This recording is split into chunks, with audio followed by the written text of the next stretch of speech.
Today, you come here to hear why a grieving family in rural China might spend the price of a brand new Tesla, about $22,000, on a bride who's already been dead for weeks. We're going straight into Minghun, the ghost marriage custom that began 3,000 years ago and still fuels a black market trade in corpses right now, in 2025.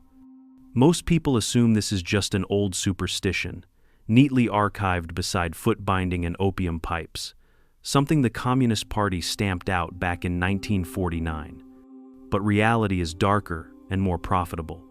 Last year, in Shanxi province, a fresh female corpse sold for 4 times the county's average annual salary. Murder rings now stalk hospital morgues, treating young women as brace-yourself dowry inventory. I've trawled Qing-era funeral manuals, interviewed criminologists who chased down body brokers, and pulled verdicts from a 2025 homicide case where the ghost bride was procured the very night she died. Spoiler: the sentence was lighter than you'd expect. Here's what you'll uncover in the next few minutes. How Bronze Age China invented spirit spouses to calm restless souls. A step-by-step walk through a ghost wedding red shroud, paper mansion, shared grave. The emotional math. Filial shame plus hungry ghost fear equals a booming corpse economy.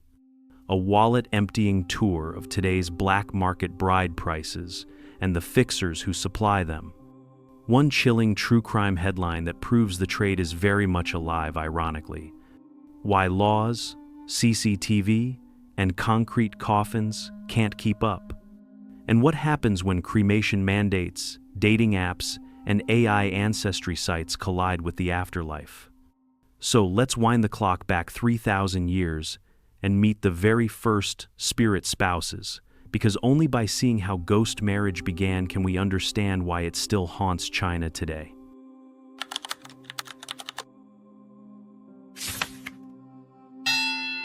Picture yourself in Bronze Age China, call it 1000 BCE, where the living worry less about Wi-Fi bars and more about whether grandpa's ghost is getting lonely. Ancestor worship isn't a weekend hobby, it's cosmic social security. If a son dies single, his spirit supposedly wanders hungry, tugging at the family's luck like an unplugged fridge draining the power grid. So the elders hatch a fix: marry the poor guy off after death. Congratulations, you've just RSVP'd to humanity's oldest destination wedding.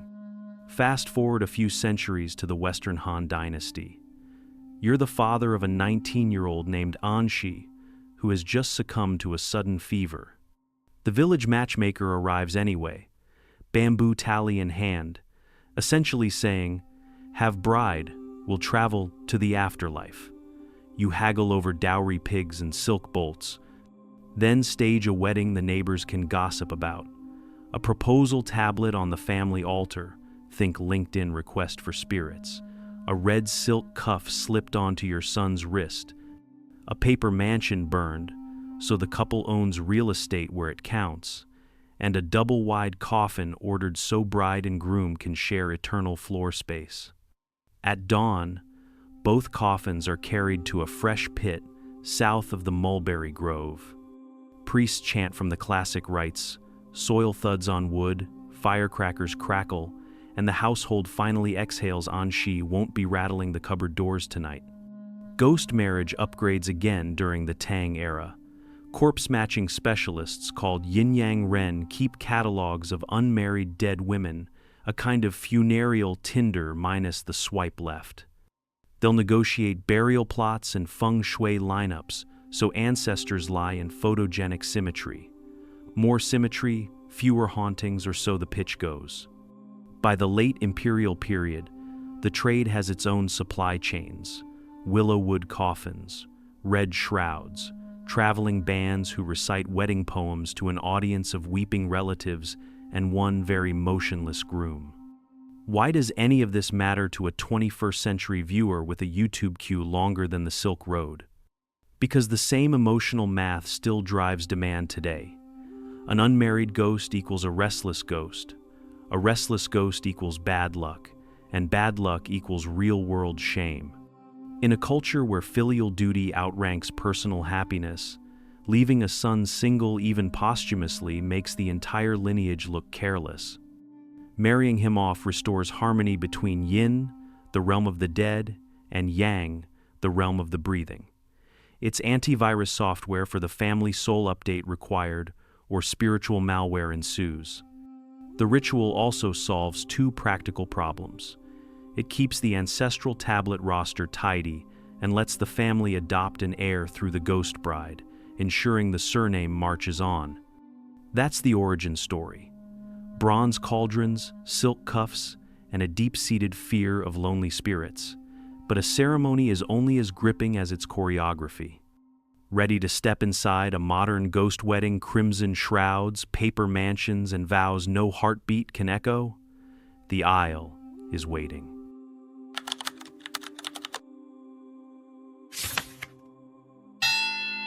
The lanterns fire up long before dawn, casting a blood-red glow across the courtyard. At the center lies the groom. Yes, he's been dead for weeks, swaddled head to toe in a bridal silk the color of fresh chili oil. You're standing there with the rest of the family, pretending not to notice the slight aroma of herbal preservatives drifting off the body like cheap cologne. In a moment, the priest will declare this crimson-wrapped package eligible. But first comes the choreography that would make any wedding planner bite a handkerchief. Step 1 begins yesterday, when the yin-yang matchmaker arrived with her briefcase of spirit dossiers. Picture laminated portraits of deceased young women, each biography printed in careful brushstrokes, birth hour, death hour, and feng shui compatibility ratings that read like underworld horoscopes. You flip through with all the enthusiasm of a speed dating contestant, only every candidate here is very much past their expiration date. Once a bride is selected, her name is inked onto a bamboo tally and tucked into the groom's sleeve. Contract signed, romance ignited. Step 2 is the dowry haggle, a game of poker played over an incense brazier. The bride's family, really just her older brother with a calculating grin, demands 2 pigs, 10 bolts of silk, and a lacquer jewelry box. You counter with 1 pig and 6 bolts, insisting the groom is offering permanent housing in a deluxe double coffin. After a round of theatrical sighing, you settle on 1.5 pigs, 7 bolts, and a paper refrigerator. The priest promises will function perfectly in the afterlife. Everyone bows, and the matchmaker pockets her commission. Step 3 turns the courtyard into a craft fair. You supervise as artisans fold armies of miniature servants, horses, banknotes, and a 3-story mansion out of joss paper, all destined to go up in smoke. Somewhere between the paper Wi-Fi router and the ceremonial iPhone 13, always the 13, someone jokes that the dead live better than most graduate students. No one disagrees. Step 4 is wardrobe. A seamstress slips peach blossom rouge across the bride's paper cheeks, while attendants dab sandalwood onto the groom's cold hands. Over his shroud, they drape a red sash embroidered with double happiness characters, because nothing says everlasting joy like sewing it onto someone who can't move. You place a jade hairpin beside his ear. Rumor says jade stops spirits from wandering toward the kitchen in search of midnight snacks. You don't take chances. Step 5, the procession. At first light, the coffins glide out on bamboo poles, each carried by 4 men who have promised not to stumble. You lead the column between rows of firecrackers. Every crack and hiss is said to scare away jealous ghosts, basically a supernatural groomsman security detail.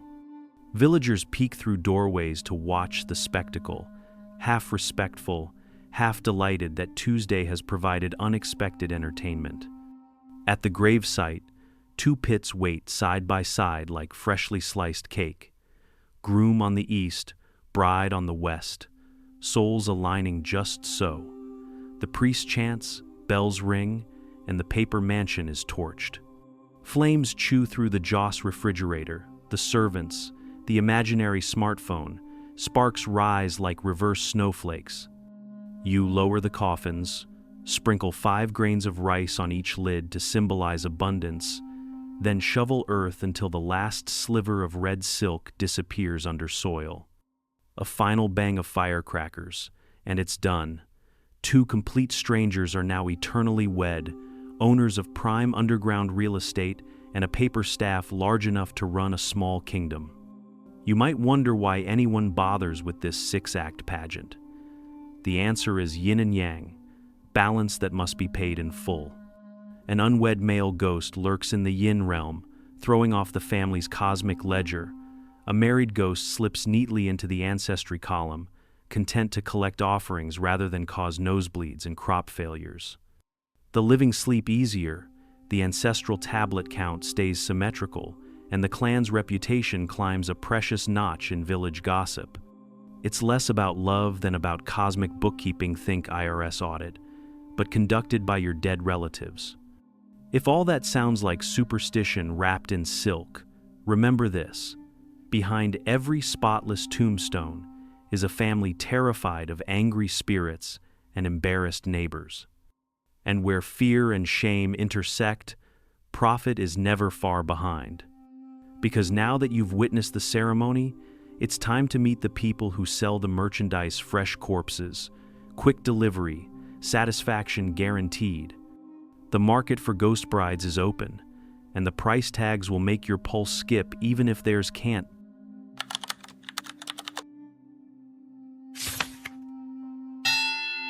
You're standing in a dim farmhouse bedroom in northern Shaanxi, the kind where adobe walls sweat in summer and crack in winter. A mother sits on the edge of a cedar coffin that doubles as her only son's bed in death. Every night since the funeral, she's slept beside the lacquered lid, whispering his childhood nickname into the grain as though it might answer back. Village gossip says a ghost left single will rattle doors, spoil harvests, even steal the breath of newborns. To spare her neighbors and her own nerves, she's decided the boy must be married, no pulse required. The match? Maker's pitch is brutally simple. Marry the lad in the afterlife, and the family's luck stops circling the drain.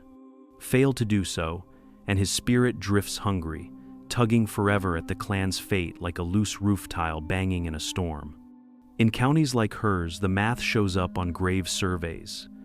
Nearly 4 out of every 10 tombs belonging to unmarried men now sport freshly engraved wife names added years after burial. Each inscription stands for a wedding that never saw a heartbeat, but still drained real savings and 2 days' labor to stage. What outsiders call superstition, the villagers call insurance. A ghost bride secures an extra ancestral tablet, another pair of celestial hands to accept offerings, and clears the living of blame.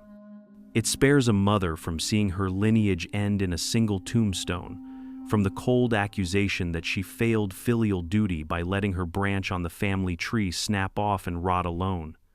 Even here, far from city lights, reputation flows faster than the Yellow River. A solitary grave stains it like mud. Better to borrow cash, sell hogs, and pay for a paper mansion and crimson shroud than face that brand of shame. Yet the tug isn't just collective honor, it's personal terror. Neighbors tell stories of unwed spirits pinching babies in the night, of kitchen fires sparked by invisible sulking sons. The tales escalate over shared sorghum liquor until imagination feels like proof. And because fear is contagious, each ghost wedding begets another. One family restores balance, the next rushes to follow before bad luck hops the lane like a stray chicken. Stand back and the pattern is clear. Ancestral obligation, social pressure, existential dread. It's a potent cocktail, strong enough to pry open savings hidden under clay floors and turn grief into a transaction. Compassion for the dead is real, but so is the ledger of rice yields and marriage prospects that every household keeps in its head. A ghost bride ticks all the boxes: honor saved, ancestors appeased, rumor mill silenced. If this sounds like antiquity clinging to the last century, remember that wherever conviction digs its heels, commerce soon pulls up with a cart. Demand for post-mortem partners has outgrown the pace of natural deaths, and that gap is wide enough for someone to start selling what the living can't legally buy: fresh corpses with marriage potential. So leave the flickering oil lamp in that farmhouse behind. We're heading to the morgues, the midnight grave robbers, and the middlemen who turn filial piety into hard cash. Ready to follow the money?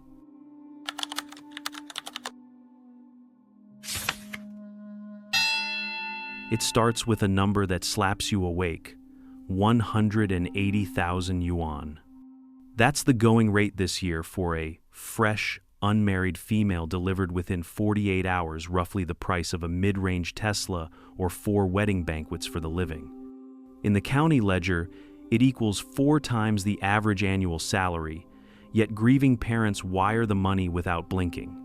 Because in their math, a restless ghost can bankrupt a lineage faster than any loan shark. Follow that cash and you arrive at a low-slung warehouse on the outskirts of Datong. From the outside, it looks like a fertilizer depot. Inside, chest freezers hum beside a folding table stacked with incense and contract forms. The fixer running the place calls himself Uncle Leopard, mostly because his real surname appears in too many court files. He flips open a ledger that lists recent inventory age, height, time of death, condition of the face like a macabre wine list. The most expensive entries have one extra asterisk: no autopsy performed, meaning the corpse is cosmetically flawless in its bridal shroud and will photograph well for the family altar. Uncle Leopard's supply chain is equal parts convenience and horror. On Tuesdays, he greases the night watch at the county morgue, 2 crisp 100 yuan notes tucked inside a cigarette pack. Wednesdays mean a swing through hillside graveyards, where thieves scour new burials for bodies still soft enough to pose. Friday evenings, the real jackpots roll in: an unmarked white van from a coal mine clinic bringing accident victims who failed to become organ donors. The driver calls it recycling. You call it a logistical nightmare in search of a conscience. Why does this grisly commerce thrive in exactly 5 provinces? Shaanxi, Gansu, Hebei, Henan? Geography and demographics form the perfect storm. Rural gender ratios there have been skewed for decades. More sons than daughters, more bachelor ghosts than the underworld can comfortably house. Add in coal mine fatalities, a tradition of in-ground burials, and a legal slap on the wrist for corpse theft 3 years max, often reduced to 14 months for family hardship, and you've built a marketplace where supply is scarce, but punishment is cheaper than the merchandise. Every yuan that passes through Uncle Leopard's fingers spawns an entire service sector. There are coffin carpenters who double the width of caskets for double occupancy. There are calligraphers who specialize in post-mortem marriage certificates, brushed in vermilion ink that dries darker than blood. Even the local fireworks vendor bumps prices during ghost wedding season.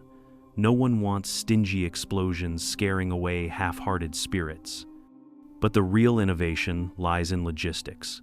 Freezers run on diesel generators to avoid town grid blackouts that might thaw the goods. GPS routes are plotted to dodge police checkpoints, yet pass close enough to cell phone towers so customers can track updates in real time, an afterlife version of "your delivery is 2 stops away." And because demand outstrips natural deaths, competition is fierce. Rumor has it some gangs have begun inducing accidents, targeting women who fit popular astrological profiles. You are watching capitalism sink its teeth into superstition and shake until the coins fall out. What do the authorities do while all this unfolds? Mostly play whack-a-mole. Cemeteries install CCTV on tall poles. Thieves bring blind spot maps. Counties pour concrete over coffins. Robbers arrive with portable jackhammers. Police publish hotline numbers. Villagers hesitate to dial because they might need a ghost bride themselves next year.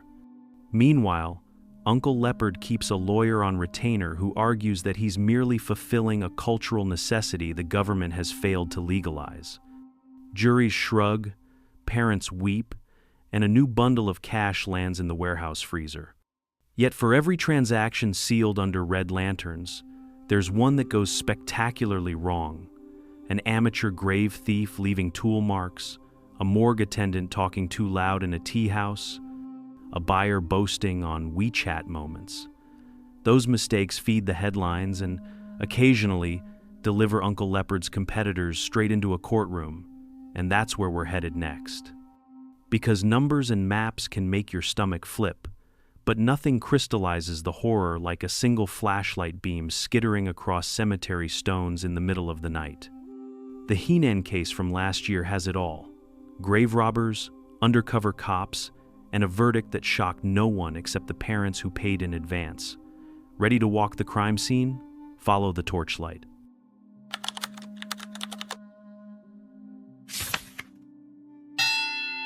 You're walking through a hilltop cemetery in Henan just past midnight, following a pinprick beam of light that bobs between tombstones.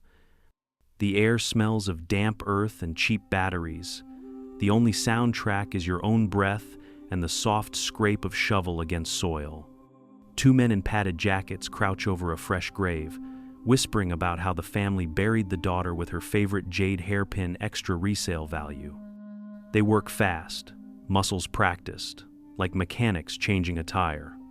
In less than 15 minutes, the lid is pried, the body hauled out, and the coffin lid replaced with enough dirt to fool casual dawn mourners. They don't notice the lens of a police drone glittering above the pines. The corpse rides to an abandoned pig shed outside town, where a third man waits with a van idling. He checks the face for bruises, smooths stray hair, and snaps a photo on his phone, a grim product shot for a buyer already wired into a private chat group. The screen lights up with a thumbs-up emoji and a bank transfer screenshot. 90,000 yuan will clear by sunrise. By mid-morning, the van crosses county lines, weaving through yellow rapeseed fields before stopping at a farmhouse that doubles as a clandestine funeral parlor. Red lanterns flap on the porch, a gruesome charade of celebration. The buyer, a middle-aged couple in mourning black, bows deeply as the van doors swing open. They lift the body with a tenderness that makes the driver uncomfortable. Payment confirmed, he rolls out, leaving the parents to rewrap the bride in a silk shroud the color of fresh tomatoes. What the middlemen don't know is that the police drone wasn't working alone. An undercover officer has spent 3 months posing on corpse buyer message boards, learning the emojis, memorizing delivery routes, and finally arranging this exact sale. 30 minutes after the van departs, plainclothes officers converge on the farmhouse. No one resists, the parents are numb. The broker is busy calculating whether a bribe might still be possible. He's wrong. Court comes fast, verdict faster. The judge reads Article 302 aloud, the statute against corpse theft. Maximum sentence, 3 years. Then he lowers his voice, citing extenuating family circumstances and cultural factors, and hands the broker 14 months, credit for time served. The parents pay a fine equivalent to 2 months' farm income, then shuffle home with no bride, no son, and no answers for the village gossips already peering over courtyard walls. Reporters descend on the courthouse, filling social feeds with headlines that last exactly 1 news cycle before fading beneath celebrity gossip. The drone footage loops on provincial television, night vision green and eerily silent. Viewers shake their heads, some in horror, others in quiet agreement that desperate families sometimes do desperate things. Online comment threads split in two, half demand harsher penalties, half mutter that law can't trump filial duty. The broker's lawyer, a moonlighting real estate attorney, spins a statement to local press. My client merely provided a traditional service the state fails to regulate. It's equal parts confession and business pitch after all. Demand hasn't gone anywhere. Buyers will simply scroll to the next chat group, thieves will find darker roads, and the next moonless night will bring another flashlight dance among the tombs. You could write this off as one rural tragedy, but the pattern is national. Light sentences, repeat offenders, grieving parents willing to liquidate savings for peace of mind. Law pushes, folklore leans back, and the gap between statute and superstition yawns wider every season. That gap is where commerce thrives and enforcement stumbles. So if police raids and prison terms can't snuff out a custom 3 millennia in the making, what can? Concrete coffins? Cemetery CCTV? Government pamphlets that no one reads? The answer lies in a tug-of-war between courtroom edicts and village altars, and it's messier than any single verdict can resolve. Time to step out of the crime scene tape and into the committee chambers where policy meets belief. Ready to see whether law or lore blinks first? Let's walk into next.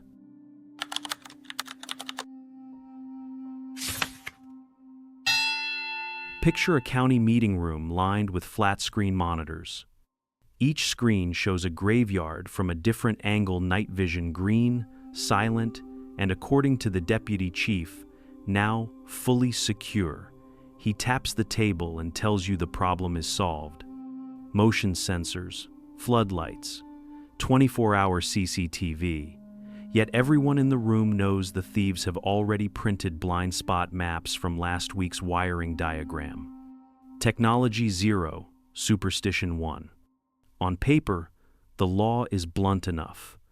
Article 302 makes stealing or desecrating a corpse a crime worth up to 3 years behind bars. The statute is written in plain, unforgiving characters. The court transcripts, however, read like polite apologies. Judges shave sentences down for cultural factors, prosecutors mumble about family hardship, and defense lawyers argue their clients merely facilitated filial devotion. By the time the gavel drops, 3 years have become 14 months, and the defendant is free just in time for next season's ghost wedding rush. So officials try hardware instead of harsher verdicts. One county pours concrete over every new coffin, sealing the lids like time capsules. The results look great on the quarterly slide deck. Grave robbing reports down 60%. But concrete is expensive. Coffins grow heavier than ox carts, and villagers quietly resent hauling half a ton of stone up a hillside. Within a year, thieves return with portable jackhammers they bought online. Progress resets to 0, plus shipping fees. Next comes the education campaign. Vinyl banners stretch across village gates. Cherish tradition, reject superstition. Loudspeakers crackle through morning fog with pre-recorded lectures about modern scientific values. But banners fade in the rain, speakers short-circuit, and rumor travels faster than any government van with a megaphone. By moonrise, the same villagers who nodded at the lecture are trading tips on which paper mansion brand burns the brightest red. Urban policymakers, tired of the circus, double down on cremation mandates. In cities, the ground is worth more than sentiment, so bodies are ash within 24 hours, no questions asked. Yet each new cremation zone pushes demand outward, turning rural cemeteries into profitable frontiers. A ghost marriage broker explains it best.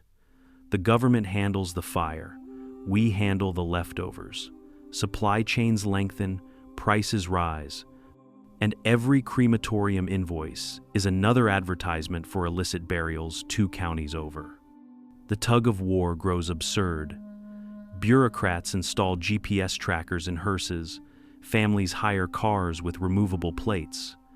Police seal cemetery gates at night, thieves cut holes in perimeter fences the next afternoon. Scholars propose digital ancestry tablets to replace physical graves, complete with QR codes and cloud backups. Villagers smile politely, then ask if the cloud accepts roast duck and baijiu offerings during Qingming. All the while, grieving parents keep doing the quiet math. The fine for buying a corpse is a few months' wages. The insurance of marrying an only son for eternity is priceless. Moral lectures slide off like rain on oiled silk. As long as fear of a lonely ghost outweighs fear of a court summons, the market stays open. So law writes, belief erases, and enforcement plays referee with its shoelaces tied together. If statutes, concrete, and loudspeakers can't break a 3,000-year habit, maybe something less tangible will: data, dating apps, AI ancestry reports that expose the corpse trade in real time. Because the next battle for ghost marriage might not happen in cemeteries or courtrooms at all, but on smartphones glowing in the palms of the very families who once haggled over dowry pigs at dawn. Ready to see how tradition collides with technology? The future waits in next.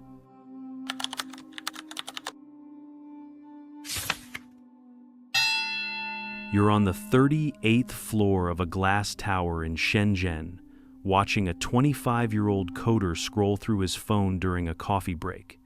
His tight black t-shirt says, "Jit push or die tryin'."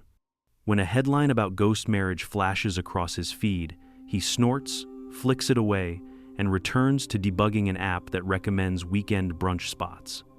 On the surface, that eye roll feels like the beginning of the end for Ming-Hoon. How can a tradition built on incense smoke survive under fluorescent lights and 5G?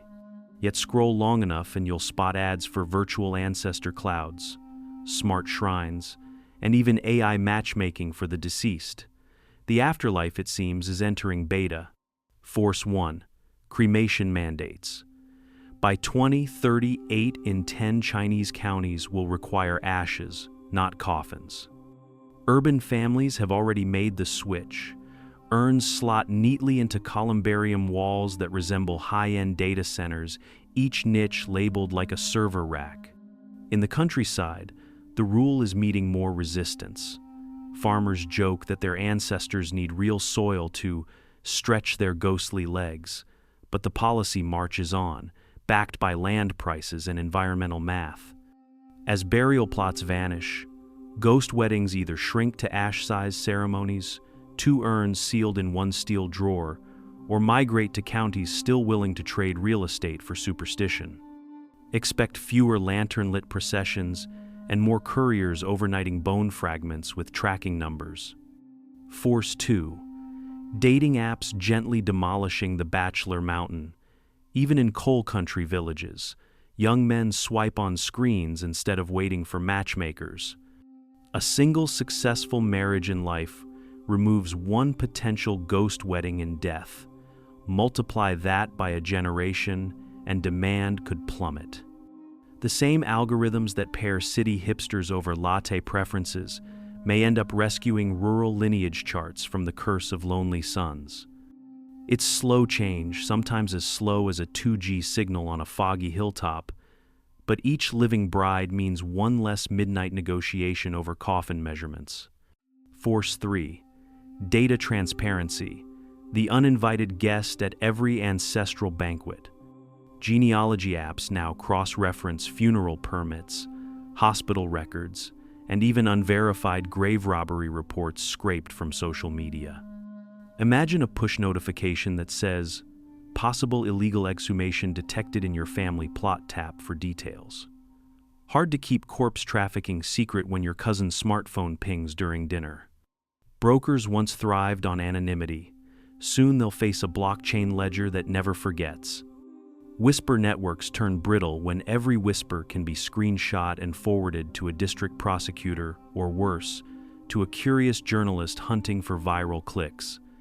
Yet tradition rarely retreats without improvising. Some temples already offer symbolic tablet weddings, where 2 wooden name plaques are married in a 10-minute chant. No corpses, no crime, and the family still feels they've patched the cosmic ledger. Tech-savvy monks stream the ceremony for relatives abroad, complete with QR codes for digital incense donations. The underworld might accept cloud storage. After all, data centers cooled by liquid nitrogen aren't so different from the chilly realms of yin. Of course, where there is adaptation, there is also evasion. Dark web forums trade in fresh materials with Bitcoin escrow, GPS, jammed vans skirt cremation checkpoints, Grave robbers, 3D print coffin keys they once carved by hand. Each policy push begets an entrepreneurial sidestep. The market shrinks, perhaps, but it concentrates, like bootleg liquor after prohibition, purer, riskier, more expensive. So the future of ghost marriage splits down two timelines. In one, families embrace symbolic unions, pay for cloud shrines, and click send condolences the way they once burned Joss paper. In the other, superstition digs deeper tunnels, lit by LED flashlights and funded by crypto. Which timeline wins may come down to how quickly fear of a restless ghost is replaced by fear of a restless prosecutor or an embarrassing data leak. Either way, the impulse behind it endures. Whether sealed in bronze cauldrons, silk-lined coffins, or encrypted databases, people still crave a guarantee that no loved one wanders the afterlife alone. From bronze vows to blockchain, the dead keep pulling at the living, asking for a +1 to eternity, and the living keep finding new ways to RSVP.